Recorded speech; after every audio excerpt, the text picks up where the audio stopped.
সবাইকে স্বাগত দীপ্ত সন্ধ্যার সংবাদে। সাথে রয়েছে দোলা ডলরের। শুরুতেই জানাবো সংবাদ শিরোনাম।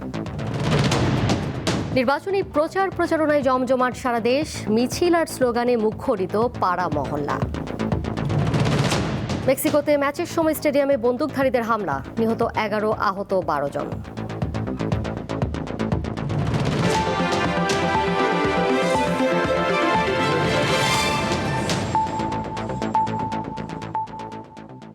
নির্বাচনী প্রচারণায় জমজমাট সারা দেশ, খণ্ড খণ্ড মিছিল ও স্লোগানে মুখরিত পাড়া মহল্লা থেকে গ্রামীণ জনপদ। প্রতিদ্বন্দ্বী প্রার্থীরা ভোটারদের আশ্বস্ত করতে দিচ্ছেন নানান প্রতিশ্রুতি। চট্টগ্রামকে লজিস্টিক হাব হিসেবে গড়ে তোলা হবে বলে জানিয়েছেন চট্টগ্রাম 11 আসনের প্রার্থী আমির খসরু মাহমুদ চৌধুরী। সোমবার সকালে চট্টগ্রাম নগরীর পশ্চিম নিমতলা এলাকায় নির্বাচনী প্রচারণা চলাকালে দলীয় নেতাকর্মীদের উদ্দেশ্যে এসব কথা বলেন তিনি। এটা হবে ট্রেডিং পোস্ট বাংলাদেশের জন্য না, পুরা দক্ষিণ এশিয়ার এই সমস্ত উত্তর পূর্ব এশিয়া আশেপাশের দেশ যেগুলো আছে সবগুলোর সাথে আমাদের এখান থেকে ব্যবসা হবে ইনশাআল্লাহ। এটা লজিস্টিক সেন্টার হবে, চট্টগ্রাম এয়ারপোর্ট হবে, এটাও কিন্তু একটা হাব হবে।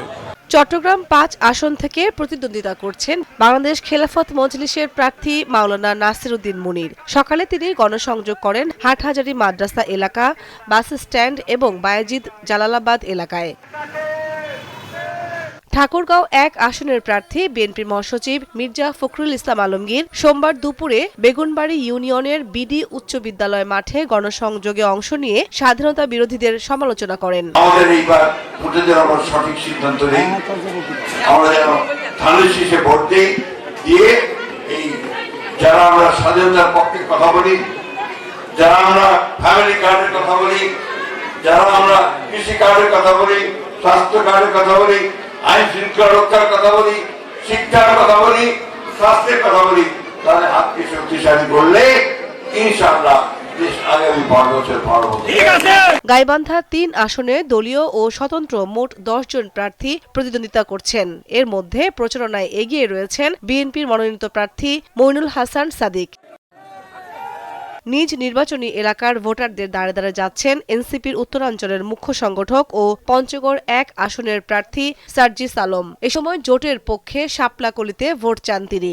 যে 11টা দল অভ্যুত্থান পরবর্তী বাংলাদেশে মানুষের উপরে জুলুম করে নাই, যে 11টা দল চাঁদাবাজি করে নাই, মানুষকে মিথ্যা মামলা দেয় নাই, মামলা বাণিজ্য করে নাই, হয়রানি করে নাই, হয়তো উপকার করার চেষ্টা করছে কিন্তু ক্ষতি করে নাই, এই জায়গা থেকে মানুষ আশান্বিত হচ্ছে। উৎসব মুখর পরিবেশে ভোর থেকেই প্রচারণায় নওগাঁর বিভিন্ন আসনের প্রার্থীরা অলিগলি, পাড়া মহল্লা ও হাট বাজারে ছুটছেন তারা। কামরুন নাহার, দীপ্ত, বার্তাকক্ষ।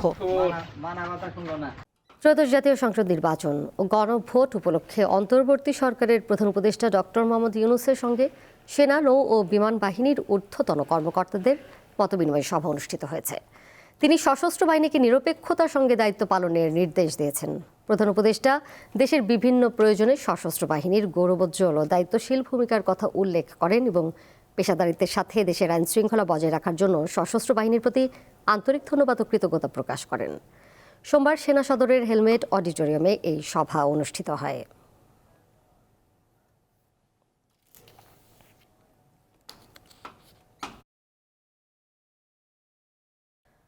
আসন্ন গণভোট ও জাতীয় সংসদ নির্বাচনের ভোট গণনা একই সঙ্গে চলবে বলে জানিয়েছেন নির্বাচন কমিশন সচিবালয়ের সিনিয়র সচিব আখতার আহমেদ। আচরণবিধি লঙ্ঘনের অভিযোগ সংশ্লিষ্ট ইলেকটোরাল ইনকোয়ারি কমিটি বা রিটার্নিং কর্মকর্তার কাছে সরাসরি জানাতে হবে বলেও উল্লেখ করেন তিনি। দুপুর এক ব্রিফিংয়ে এসব কথা জানান ইসি সচিব। বলেন, দেশের ভেতরে পোস্টাল ব্যালট বিতরণ সোমবার থেকে শুরু হয়েছে। এবার প্রায় 7 লাখ ভোটার পোস্টাল ব্যালটের মাধ্যমে ভোট দেবেন। সংসদ নির্বাচন ও গণভোটের ভোট গণনা একই সময় চলবে এবং ফলাফলও একসঙ্গে ঘোষণা করা হবে। নিরাপত্তা ব্যবস্থার বিষয়ে তিনি বলেন, ভোট কেন্দ্রে প্রায় 16,000 বিএনসিসি সদস্য দায়িত্ব পালন করবেন।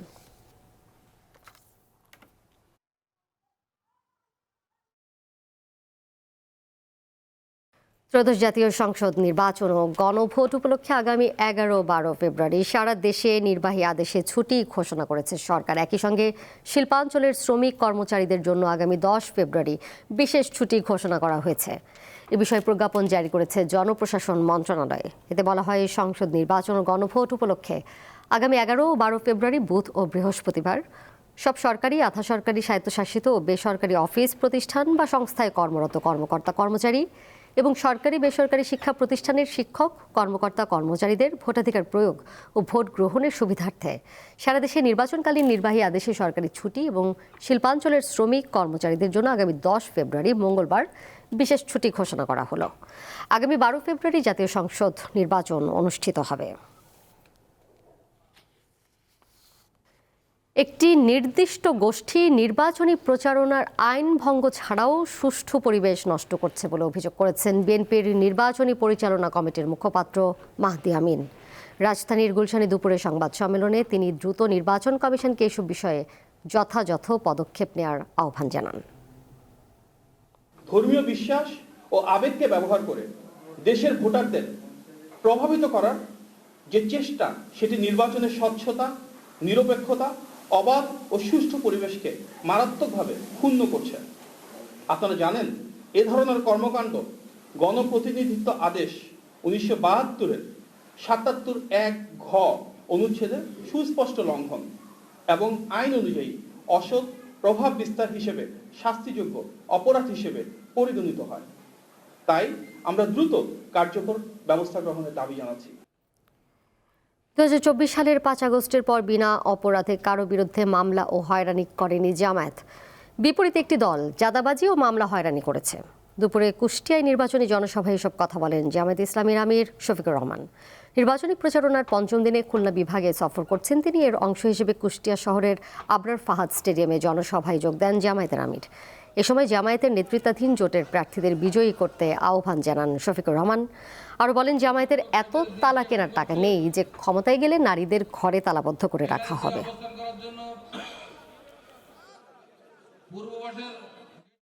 3 জায়গায় আমরা হাত দেব। যোগাযোগ উন্নত করা, দ্বিতীয় নম্বর হচ্ছে সিন্ডিকেট ভেঙে একদম চুরমার করে দেওয়া, আর তৃতীয়টা হচ্ছে চাঁদাবাজিতে যারা লিপ্ত তাদেরকে আমাদের বুকে টেনে নিয়ে অন্য ভালো কাজে লাগিয়ে দেওয়া। এই 3টা কাজ আমরা সফলভাবে যদি আল্লাহ তাআলার সাহায্যে করতে পারি, আমরা বিশ্বাস করি 1 বছরের ভিতরে বাংলাদেশের মানুষ লক্ষণীয় পরিবর্তন দেখবে ইনশাআল্লাহ। জুলাই আগস্ট গণঅভ্যুত্থানের সময় রাজধানীর চানখারপুলে 6 আন্দোলনকারীকে হত্যার মামলায় ডিএমপির সাবেক কমিশনার হাবিবুর রহমান সহ 3 পুলিশ কর্মকর্তাকে মৃত্যুদণ্ড দিয়েছে আন্তর্জাতিক অপরাধ ট্রাইব্যুনাল। এছাড়া পুলিশের 6 সদস্যের 3 থেকে 6 বছর পর্যন্ত সাজা হয়েছে। মৃত্যুদণ্ডপ্রাপ্তদের সব সম্পত্তি বাজেয়াপ্তের আদেশ দিয়েছে আদালত। রায় নিয়ে অসন্তুষ্ট প্রসিকিউশন ও আসামি পক্ষ। 2024 সালের জুলাইতে শেখ হাসিনা সরকারের বিরুদ্ধে রাজধানীতে ছাত্র জনতার যে তীব্র আন্দোলন হয়, এর অন্যতম কেন্দ্র ছিল চানখারপুল। এটি দমনে ব্যাপক শক্তি প্রয়োগ করে আইনশৃঙ্খলা রক্ষাকারী বাহিনী। 5 আগস্ট গুলিবিদ্ধ হয়ে প্রাণ হারান শাহরিয়ার খান আনাস, শেখ জুনায়েদ, ইয়াকুব, রাকিব হাওলাদার, ইসমামুল হক ও মানিক মিয়া শাহরিক। এ ঘটনায় আন্তর্জাতিক অপরাধ ট্রাইব্যুনালে মানবতাবিরোধী অপরাধের মামলা হয়। প্রায় 6 মাস ধরে চলে বিচার কার্যক্রম। সোমবার রায় ঘোষণা করে বিচারপতি গোলাম মর্তুজা মজুমদারের নেতৃত্বাধীন 3 সদস্যের বেঞ্চ। এ সময় 4 আসামিকে হাজির করা হয়। ডিএমপির সাবেক কমিশনার হাবিবুর রহমান ছাড়াও ডিএমপির সাবেক যুগ্ম কমিশনার সুদীপ কুমার চক্রবর্তী ও রমনার সাবেক এডিসি শাহ আলম মোহাম্মদ আক্তারুল ইসলামকে মৃত্যুদণ্ড দেয় ট্রাইব্যুনাল 1। এছাড়া সাবেক এসি মোহাম্মদ ইমরুলকে 6 বছর, শাহবাগ থানার সাবেক ওসি আরশাদ হোসেনকে 4 বছর এবং কনস্টেবল ইমাজ হোসেন ইমন, সুজন মিয়া ও নাসিরুলকে 3 বছর কারাদণ্ড দিয়েছে আদালত। এই অপরাধীদের বিরুদ্ধে অপরাধ প্রমাণ হয়েছে, তারা ক্রাইমস এগেইনস্ট হিউম্যানিটি করেছেন, সেইটা প্রমাণিত হয়েছে। সাজা দেওয়ার ব্যাপারে 3 জনকে মৃত্যুদণ্ড দিয়েছেন DMP commissioner Habibur Rahman Habib, additional commissioner Sudip Kumar Chakraborty এবং এডিসি শাহ আলম মোহাম্মদ আক্তারুল ইসলাম। এই 3 জনকে মৃত্যুদণ্ড দিয়েছেন। রায় নিয়ে রাষ্ট্রপক্ষের পাশাপাশি আসামি পক্ষ হতাশা প্রকাশ করে যে তাদেরকে যে সাজা দেওয়া হয়েছে, আমরা মনে করি এটা ন্যায়সঙ্গত হয়নি। সাজা অল্প হওয়াটা এইটা ন্যায় বিচারের সাথে সঙ্গতিপূর্ণ নয় বলে আমরা মনে করছি। সুপ্রিম কোর্টে এটার বিরুদ্ধে, এই সাজার বিরুদ্ধে, কম সাজা যেটা দেওয়া হয়েছে সেই অংশটুকুর বিরুদ্ধে প্রসিকিউশনের পক্ষ থেকে আমরা আপিল করব। আমরা খালাস প্রত্যাশা করেছিলাম, যেহেতু কনভিক্টেড হয়েছে সেক্ষেত্রে আমরা অবশ্যই আপিলে যাব এবং আমরা আমাদের সাধ্যমতো আইনি লড়াই লড়ব। রায় ঘোষণার সময় আদালতে উপস্থিত ছিলেন নিহতদের স্বজনরা। রায় নিয়ে তারাও অসন্তুষ্ট। আমার একটা ছেলে ছিল, একটা মাত্র ছেলে আমার এই ছেলের রায়টা আমি শুনে সন্তুষ্ট হই নাই। মনের মধ্যে অনেক জ্বালা, আমার অনেক যন্ত্রণা।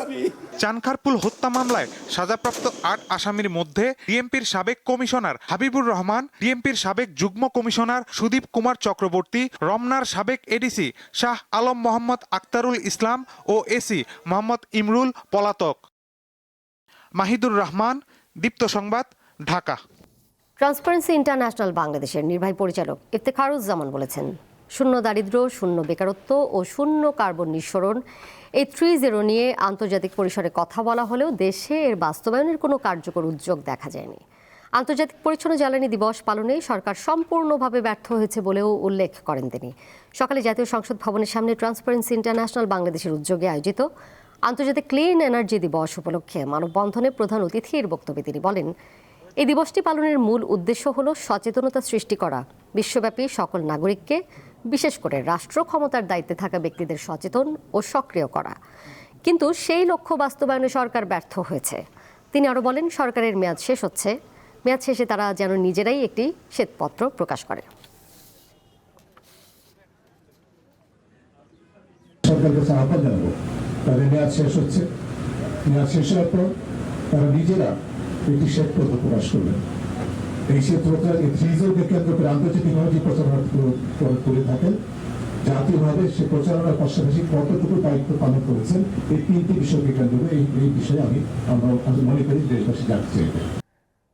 আন্তর্জাতিক প্রসঙ্গ, মেক্সিকোতে স্টেডিয়ামে ফুটবল খেলার সময় বন্দুকধারীর হামলায় নিহত হয়েছে অন্তত 11 জন। এছাড়া আহত 12 জনকে হাসপাতালে ভর্তি করা হয়েছে।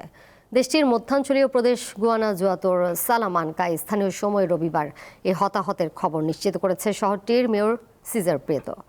তিনি জানান, ম্যাচের শেষ পর্যায়ে গ্যালারিতে ঢুকে সেই বন্দুকধারী দর্শকদের লক্ষ্য করে এলোপাতাড়ি গুলি ছুটতে থাকে।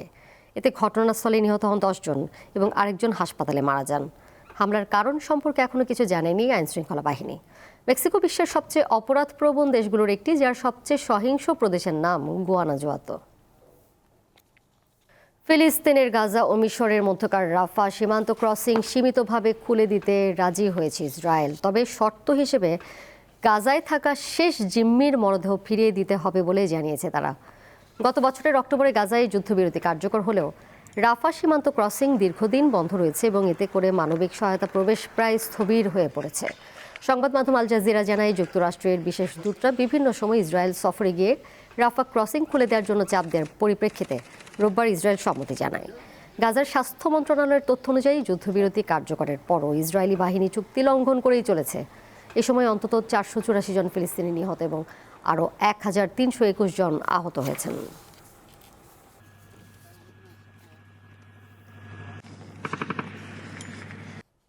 তীব্র শীত ও ভয়াবহ তুষার ঝড়ে বিপর্যস্ত যুক্তরাষ্ট্রের দক্ষিণ ও পূর্বাঞ্চল। বরফ, শীতল বৃষ্টি ও তীব্র শীতে এ পর্যন্ত 11 জনের মৃত্যুর খবর দিয়েছে আন্তর্জাতিক বিভিন্ন সংবাদ মাধ্যম। রয়টার্স বলছে, দেশটির বিভিন্ন অঙ্গরাজ্যে তুষার ঝড়ের কারণে বিদ্যুৎ বিচ্ছিন্ন অবস্থায় রয়েছে 10 লাখেরও বেশি বাসিন্দা। গত 2 দিনে বাতিল হয়েছে অন্তত 14,000 ফ্লাইট। নিউ ইয়র্কে গত 8 বছরের মধ্যে রেকর্ড তুষারপাত হয়েছে বলে জানান শহরের মেয়র। যুক্তরাষ্ট্রের আবহাওয়া দপ্তর এরই মধ্যে শীতকালীন সতর্কতা জারি করেছে। এই সতর্কতার আওতায় পড়েছেন দেশটির 18,50,00,000 মানুষ। এছাড়া অন্তত 25টি রাজ্যে জারি করা হয়েছে জরুরি অবস্থা। বর্তমান পরিস্থিতিতে বাইরে বের হওয়া প্রাণঘাতী হতে পারে বলে সতর্ক করেছে কর্তৃপক্ষ। আগামী সপ্তাহ পর্যন্ত যুক্তরাষ্ট্রের পূর্বাঞ্চলের 2/3 অঞ্চলে তুষারপাতের পাশাপাশি বিপজ্জনক আবহাওয়ার পূর্বাভাস রয়েছে।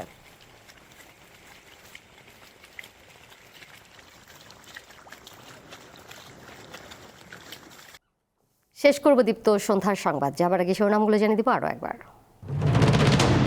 নির্বাচনী প্রচারণায় জমজমাট সারা দেশ, মিছিল আর স্লোগানে মুখরিত পাড়া মহল্লা। মেক্সিকোতে ম্যাচের সময় স্টেডিয়ামে বন্দুকধারীর হামলা, নিহত 11, আহত 12 জন।